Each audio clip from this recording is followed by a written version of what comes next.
Hi.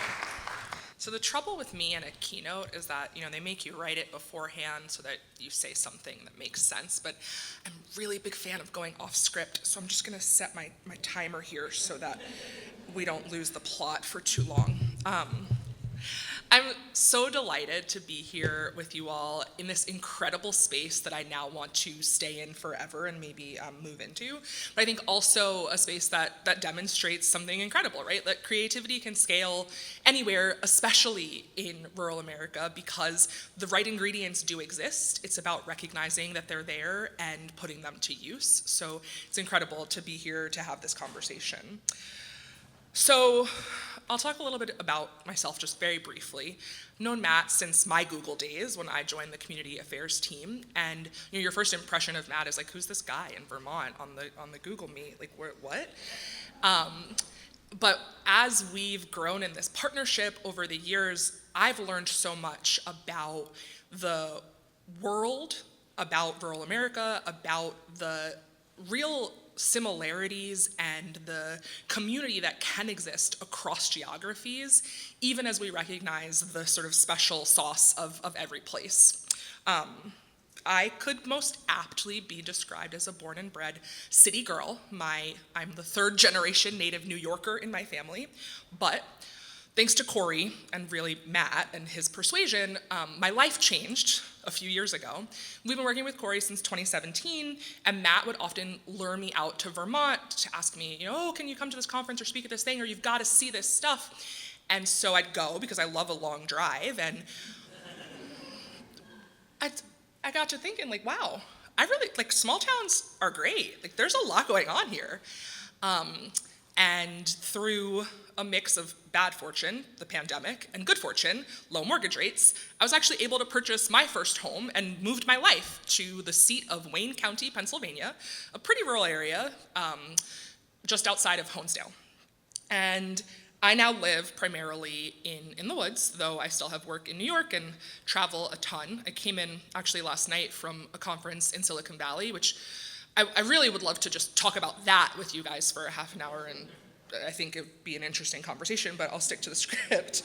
What I love about where I live is not just like the trees and the dirt road that has caked my tires in red clay, the quiet, but really also the town and the community. Coming into Pennsylvania, though my family is from outside of the Philadelphia area, I didn't have a claim. I wasn't sure that I belonged, but community there was so real, so tangible, and the people that I met and still meet were so welcoming that I felt a part of something almost immediately. And so I've learned so much about what it is to be a part of that community, a part of any community. But I've also learned a lot about what it feels like to have technology be an if and not an always on.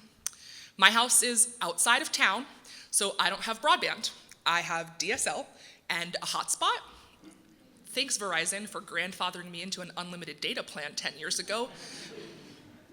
I use it to get work done until they find me and take away my data. But even with those limitations, I'm still incredibly privileged in terms of access to technology, right? Because I have more than just what the lack of fiber in the ground offers. I have skills, devices that work, familiarity with the technology, and I can adapt to an ever-evolving sort of list of different programs and platforms. I have trusted resources and friends to call when something doesn't work as intended, or I don't know what to do with it, or it breaks. And that sort of modern, multi-dimensional infrastructure, as we call it, is something that empowers me and ideally empowers all people to use technology in ways that fit their lives and livelihoods rather than just having it thrust upon them. So at Siegel Family Endowment, we identify, because I forced us to, as techno-pragmatists. What that means is we're not blindly optimistic about technology, though we are optimistic, but we are not afraid of its potential impact. We're not Luddites. We're somewhere in the middle, thinking about how technology's real-life possibilities can serve us, thinking about the ways that we should apply technology where it makes sense, adopt and adapt to new technologies where we can, but also knowing that technology is not meant to solve every problem. Some problems can be solved in new and different ways without using technology. But we do think of technology as a form of infrastructure, and we also think about the infrastructure that it takes to get more people access to the technology that they need to thrive. And so for that, we talk about these three sort of interconnected layers of modern infrastructure. Physical, which is the stuff that people often think of, bridges and roads, and additionally, fiber or broadband. Digital, which refers not just to the communication infrastructure itself, but the platforms, the open source data and tools that the internet relies on to actually exist. And social, which really encompasses a broad range of that sort of partnership, resources, availability that I was talking about having myself. If you focus on just one part of the infrastructure triangle, you get some progress, but in my opinion, it's not enough. I think it makes for good headlines, press releases, but it can feel a little performative. But when you really invest holistically in all three corners of the infrastructure triangle, I think you actually can move your community and society forward in a way that is tangible and long-lasting. So the notion of infrastructure is what I want to talk about a little bit today. When Matt first approached me with this idea, I was sold pretty quickly. I have an appetite for risk and probably am a little crazy, but what really stood out to me is that Matt was the first person to come to me as a philanthropist and say, rural America is not a land of deficits. So much philanthropy is grounded in the notion of cataloging what a place doesn't have and trying to bring it to them, because this will change everything. But what Matt said is, I think there are a lot of assets that people overlook, and we're gonna take an asset-based approach to helping redevelop and redefine what economic development, rural economies, and rural communities can look like. And I was sold.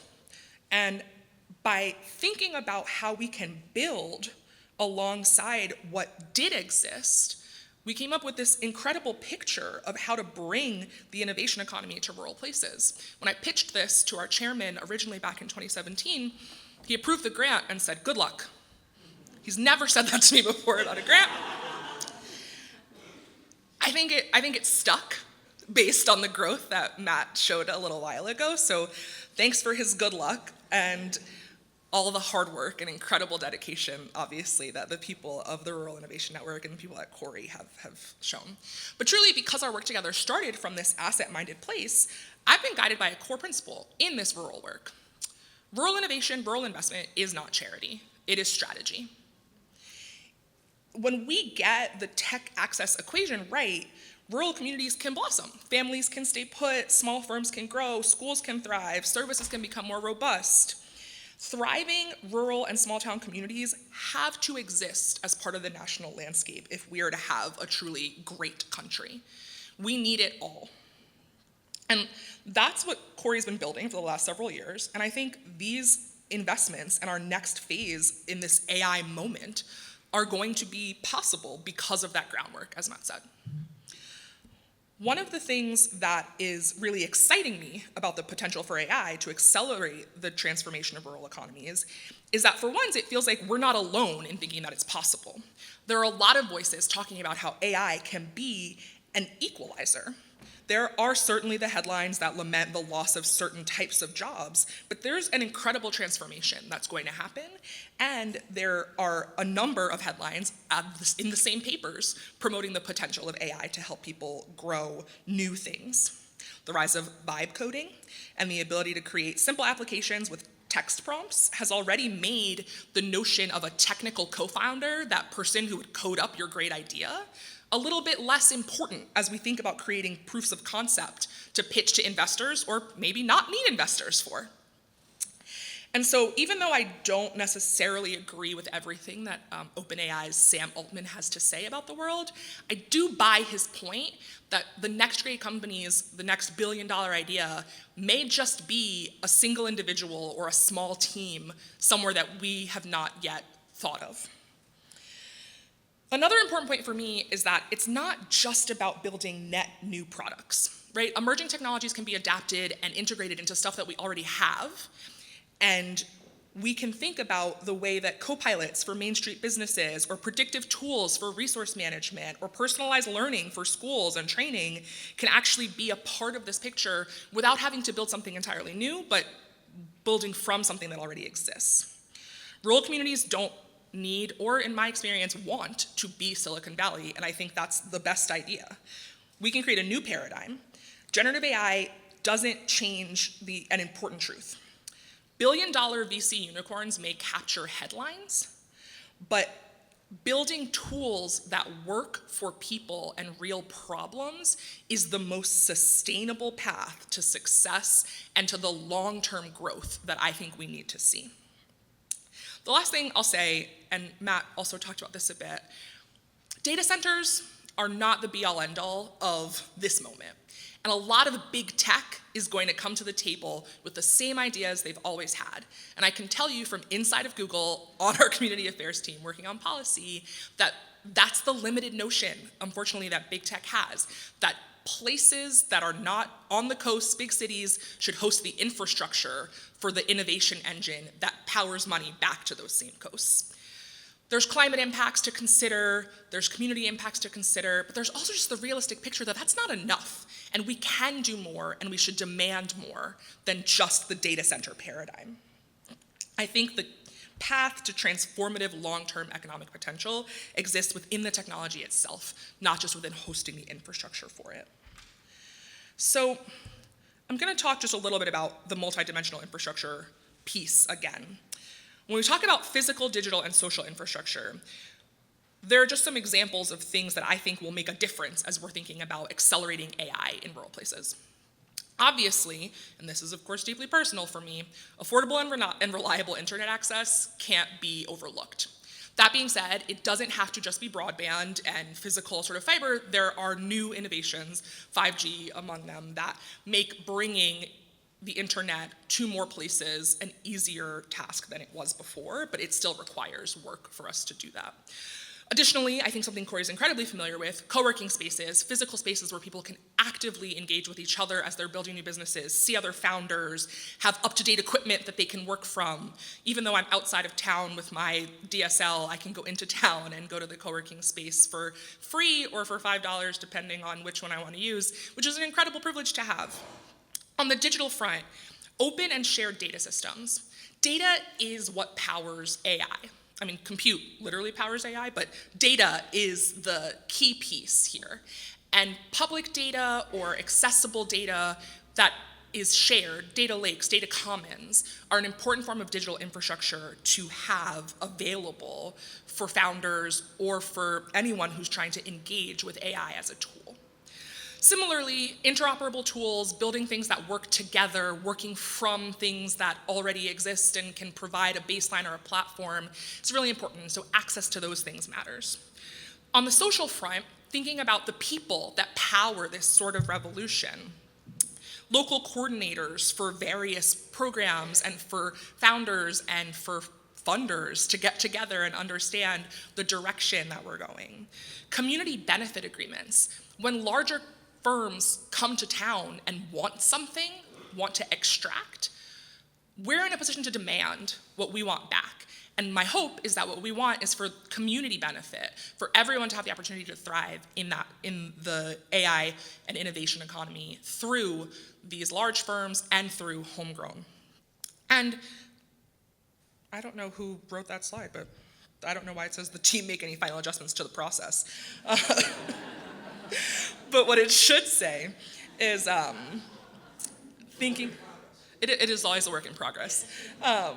What it should say is outcomes transparency, so thinking about the way in which we're talking to each other, not just about what a firm or a new business brings to town immediately, but what the longer term outcomes we're hoping to achieve look like for all of the community. So I'm gonna try to wrap it up, because of course I've been off script, but I did crowdsource a few examples from friends, so if you like these, keep them. If you hate them, it's not my fault. So on the physical front, Things like community tech hubs, co-working spaces, work and learn spaces, that last mile and last yard, making sure that the people who live outside of town still have access to broadband. Rural data commons, that can be shared across communities across the country. Open toolkits for Main Street businesses to have access to acceleration, to transformative tools that allow them to automate processes. Civic analytics as a utility, that's a great conversation for like a breakout session, but thinking about the ways in which local governments can improve services and access through the power of AI. Social, thinking about regional talent pipelines. How do we grow, inform, instruct, build, and encourage folks to be a part of growing economies in their hometowns? Ways for people to come back, for boomerang talent who's maybe moved away, to think about what they might do if they returned home. And as I said, community benefit agreements for data and AI. So I ask you to think a little bit about 2040, because why not? What might that look like? Young people staying or returning to their hometowns after they go to college and get a degree and want to build companies. Helping small businesses be AI enabled so that they're accelerating and producing higher output without higher headcount and able to invest more and pay better wages. Offering AI and data science programs in schools because we know that there's jobs and opportunity that will come from that. Civic leaders using shared data to inform what they do for communities. All of that is possible. It's possible through our choices. It's possible by design. And I think it will happen, and we will demonstrate the power and potential of rural communities when it does.